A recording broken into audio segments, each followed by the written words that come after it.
महत्वपूर्ण हैं Benjamin Graham. अपना सुख चैन किसी मानव स्वीकृत मान्यताओं की अपेक्षा देवी स्रोत से लो, यह तुम्हें मुक्त कर देता है। स्टीफन कोवे। 1914 का साल। एक 20 वर्षीय मेधावी छात्र कोलंबिया यूनिवर्सिटी से स्नातक बनने वाला था। वह अपनी कक्षा में दूसरे नंबर पर आया। अंग्रेजी, दर्शन और गणित, इन 3 विभागों ने उन्हें अपने यहाँ प्राध्यापक पद की पेशकश की। किसी युवक के लिए यह निश्चय ही बड़ा सम्मानजनक प्रस्ताव था, लेकिन उसकी दिलचस्पी तो वित्त क्षेत्र में थी। अतः उसने कोलंबिया के प्रस्ताव अस्वीकृत कर दिए और सीधे वॉल स्ट्रीट का रुख लिया। ये व्यक्ति बेंजामिन ग्राहम था, जो अंततः पूंजी निवेश का पितामह बना, या फिर मुझे कहना चाहिए कि सतत सफल निवेश का पितामह बना। कई वर्षों तक एक ब्रांड का व्यापार करने वाली कंपनी के लिए काम करने के बाद उसने ग्राहम न्यूमैन कॉर्पोरेशन की स्थापना की, जो एक अत्यंत सफल म्यूचुअल फंड कंपनी बनी। ग्राहम के असाधारण लाभ। हालांकि इतने पहले का विश्वसनीय डाटा प्राप्त करना कठिन है। ग्राहम न्यूमैन कॉर्पोरेशन ने ग्राहम के 1956 में सेवा मुक्त होने तक 20 वर्ष लगातार 20% प्रतिवर्ष का लाभ अर्जित किया। उसी अवधि में बाजार सूचकांक ने 12.2% प्रतिवर्ष का लाभ दिखाया था। 3 साल की अवधि में भी इतना अंतर बड़ी बात है। फिर 20 वर्षों की अवधि के लिए तो ये नितांत आश्चर्यजनक है। बहुत कम लोग इतने लंबे अरसे तक इतनी व्यापकता से बाजार को पटकनी दे सके हैं। हम निवेश की रणनीति को 2 अवधियों में बांट सकते हैं। एक पूर्व ग्राहम काल, जब लोग मानते थे कि निवेश अटकलबाजी है, असंगठित है, अनुमान आधारित और विश्लेषण दृढ़ता विहीन है। दूसरा ग्राहम व उनके बाद का काल है, जब ग्राहम के तर्क आधारित, आत्मनियंत्रण व अनुभूत साक्ष्यों पर आधारित सिद्धांत थे, न कि अधकचरी सूचनाओं, अफवाहों या बाजार धारणाओं पर आधारित। उनका विकास काल। 1894 में लंदन में बेंजामिन ग्रॉसबॉम के तौर पर जन्मे ग्राहम निवेश की दुनिया को मूलभूत रूप से बदलने में सफल रहे। उनके जीवन की आरंभिक उथल-पुथल एवं अनुभवों ने उनके अपने जीवन को स्वरूप दिया। उनके पिता लंदन के एक अत्यंत सफल व्यापारी थे। बेंजामिन जब 1 साल के थे तब उनका परिवार न्यूयॉर्क आ गया, लेकिन 1903 में ग्रॉसबॉम का निधन हो गया। उनका व्यापार संकट में आ गया और परिवार की धन समृद्धि घट गई। बेंजामिन की माता ने 5वें एवेन्यू के अपने बड़े घर को बोर्डिंग हाउस बनाकर गुजारा किया। दुर्भाग्य से उन्होंने स्टॉक मार्केट में सट्टेबाजी के लिए पैसा उधार ले लिया। इससे उनका परिवार लगभग दिवालिया हो गया। किशोर बेंजामिन ग्रॉसबॉम पर इस अनुभव का बड़ा गहरा असर पड़ा। अंततः उन्होंने कोलंबिया यूनिवर्सिटी में एक छात्रवृत्ति प्राप्त कर ली और पढ़ाई में अव्वल रहे। लगभग उन्हीं दिनों दूसरा विश्व युद्ध छिड़ गया। परिवार ने उनका नाम बदलकर ग्राहम रख लिया, क्योंकि उन दिनों जर्मनी सरीखे नामों को अमेरिका में हीन दृष्टि से देखा जाता था।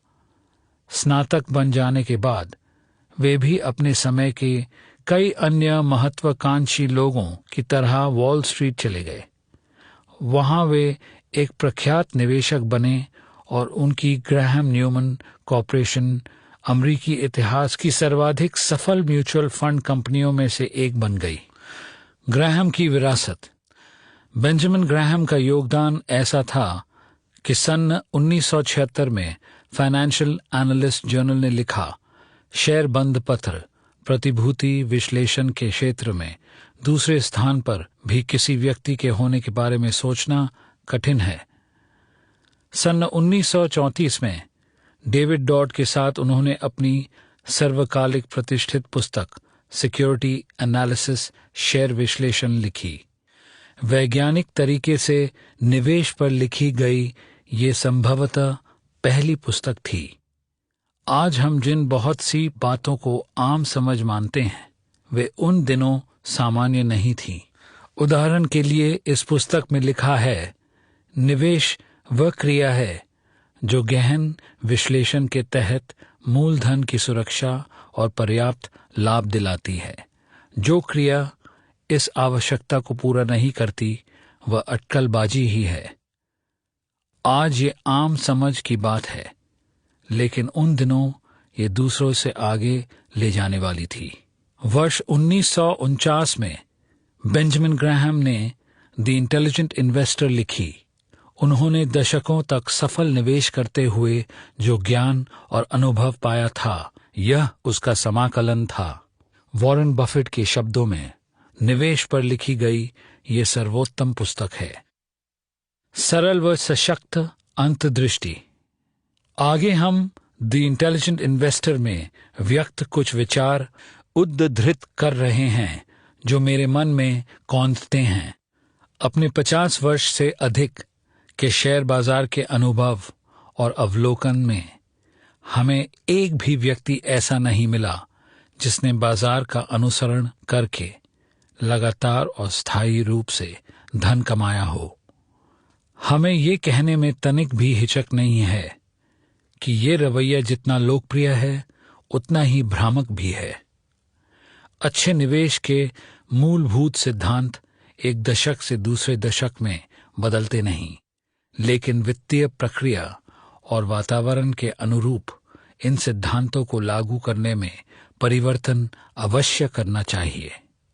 हम एक भ्रांति को दूर करना चाहते हैं जो जोर पकड़ रही है। वह ये है कि प्रमुख शेयर कभी भी किसी भी मूल्य पर खरीदे जा सकते हैं, इस विश्वास के साथ कि अंततः यह लाभ ही देंगे। अगर इस बीच घाटा होता है तो भी बाजार के नई ऊंचाइयों पर उठने के बाद उसकी भरपाई हो जाएगी। ये सच नहीं है। हालांकि किसी दूसरे क्षेत्र में बड़ी उपलब्धि के लिए उत्साह जरूरी हो सकता है, लेकिन वॉल स्ट्रीट पर तो ये लगभग निरपवाद रूप से अनर्थकारी होता है। हमने अपने पाठकों के लिए 2 सबक निकाले हैं। एक, किसी व्यापार में स्पष्ट वृद्धि की संभावनाएं में उसके निवेशकों के लिए जरूरी नहीं कि स्पष्ट लाभ में तब्दील हो। 2, विशेषज्ञों के पास सर्वाधिक उम्मीद वाले उद्योगों में सर्वाधिक आशाजनक कंपनियों को चुनने और उन पर ध्यान केंद्रित करने के भरोसेमंद तरीके नहीं होते। निश्चय ही निवेशक की मुख्य समस्या और उसका सबसे बड़ा शत्रु उसके स्वयं होने की संभावना रहती है। क्या पेश किया जा रहा है और उसके लिए क्या भुगतान किया गया। चीजों को इस तरह जोड़ने की आदत निवेश मामले में मूल्यवान गुण होता है। हमारी लोगों को सलाह है कि वे शेयरों की खरीदारी दाल, चावल, साबुन, तेल की तरह करें, इत्र की तरह नहीं, जिसमें सभी शेयर एक ही वर्ग के होते हैं। बहुत बार भयंकर नुकसान तब हुए जब खरीदार कितने का है पूछना भूल गया। निवेश की कला में एक खूबी है जिसे आमतौर पर सराहा नहीं जाता।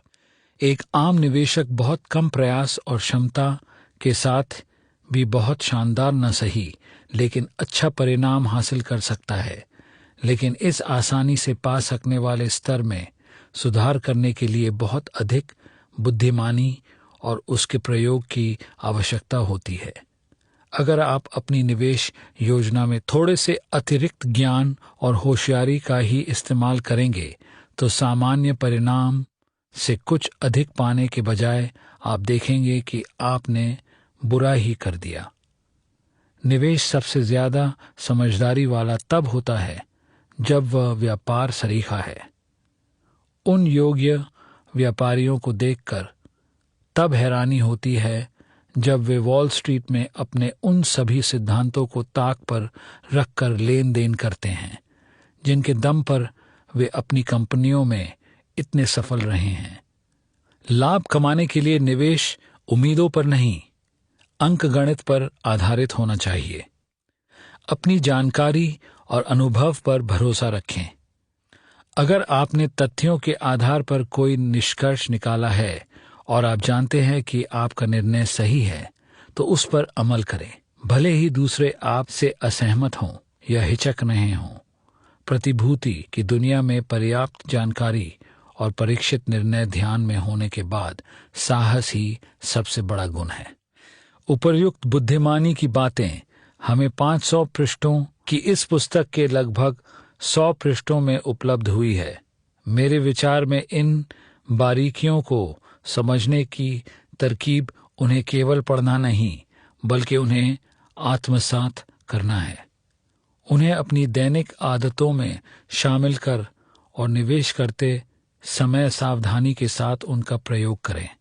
अगर लोगों ने इनको पढ़कर इन पर अमल किया होता तो वे नुकसान या अपर्याप्त लाभ से होने वाले बहुत से दुख और पीड़ा से बच सकते थे।